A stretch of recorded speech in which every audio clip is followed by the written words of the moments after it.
my daughter's auntie said, Sarita, you don't lost a lot of weight. You all right?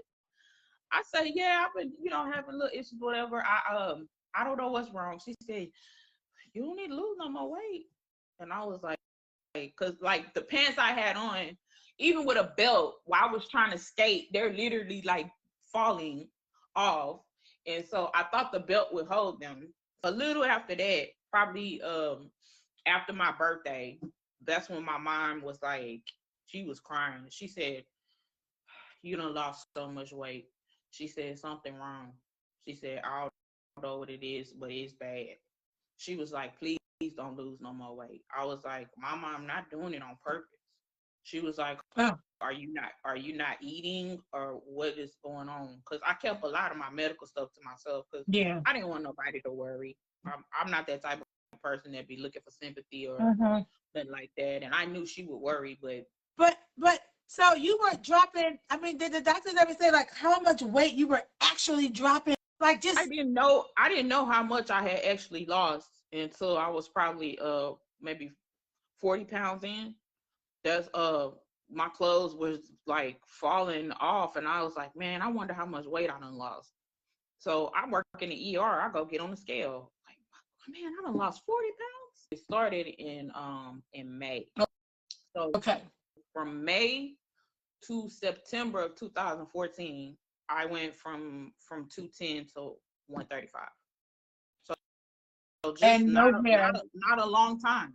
Not a long No, time. no. And you went from 210 to 135. Absolutely no hair, completely bald, and no fingernails. What about toenails? They were still there. They were But still, but you had no fingernails. and I would What walk. did the doctor say about that? What was Kareem saying about that? What was anybody saying about He that? was like, man, I hope the doctor can find out what's wrong. He was like, oh my God. He was acting like he was so scared and concerned. He was like, I hope he can find out what's wrong. He was like, I feel like I'm losing you right in front of my face. He was like, I ain't gonna be able to go on if you leave me. Okay, so you went back to the doctor, Mm-hmm. and the doctor told you that he didn't like the looks of your labs, and they looked really, really bad. And he also thought that you had HIV. Because Because of the thrush. before the day I did those labs, I didn't have any thrush. This is 2 weeks later that I'm doing a follow-up visit. Now I have the thrush. So now he wants to run the HIV test. Yes, Angela, Now, he's a sociopath. his yes, he is a sociopath. Thank you, Angela. So he my doctor has privileges at that hospital. So if I go to the ER, they're gonna communicate with him and all that stuff. Right. So the doctor said give it about a week. So we came home. I had threw up when we got home, so Kareem was making the bed, and I was like, I ain't got no damn HIV. He was like, I know, we both got tested. I said, well, I was like, well, what kind of cancer you think it is? And he was like, I don't know. So we were sitting there looking at the computer. I was like, I smoke, maybe it's lung cancer. I said, but I would have a cough. I said, so I don't think it's lung cancer. And I said, they already ruled out my diabetes as an issue. So I was like, I got tested along. Breast cancer runs on my mama's side. Right.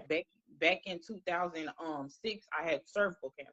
Okay. But it didn't cause these types of, even with treatment, I didn't lose my hair. It didn't cause You these type of radiation before? It Chemo? What wasn't did you have? radiation. It was cryo. So they freeze the cells off because it was going up towards my uterus. It hadn't made it there yet. So they either use cauterization where they burn it off, or they use cryo, or they freeze it off. And so I just really didn't know. I was like, maybe it's some rare shit or something. I was like, I don't know. I we'll just wait until I go back to the doctor. And you were sick all the time though. Like just sick, vomiting. What else? Vomiting, tired, body ache still. Did you still have like all of those flu-like symptoms? No. No. It was mainly fatigue. It was so bad. Like I told you, my arms felt like jelly. It was a hard thing to do this because I was so fatigued. and my stomach used to hurt all the time, like right here, below my, in between my breasts, right there, Mm-hmm. used to hurt all the Like time, and here? like right here. Okay. Okay. Mhm. Okay. So yeah, and me getting a thrush, I kept getting these infections. Like, where are they coming from? Just, oh, you Mm. got a viral infection. What kind of viral infection? You got a bacterial infection. What are you talking about? Like, it just like stuff just coming out of the woodwork, like Yeah. in the hospital stay, and the throwing up, like the on and off fevers. I didn't have fever all the time, but they Mm-hmm. would come and go. But when you didn't Um, have a fever, you were dealing with something else. right. It's the throwing up or something. And Okay. I just felt tired all the time, like unbelievably tired. I Right. just had enough energy to drag my ass into work and come my ass home. Kareem did everything else. He got my daughter's dad took her to school. Kareem took my son to school, and he would go pick him up, or my mom would pick him up, and he was basically running the household.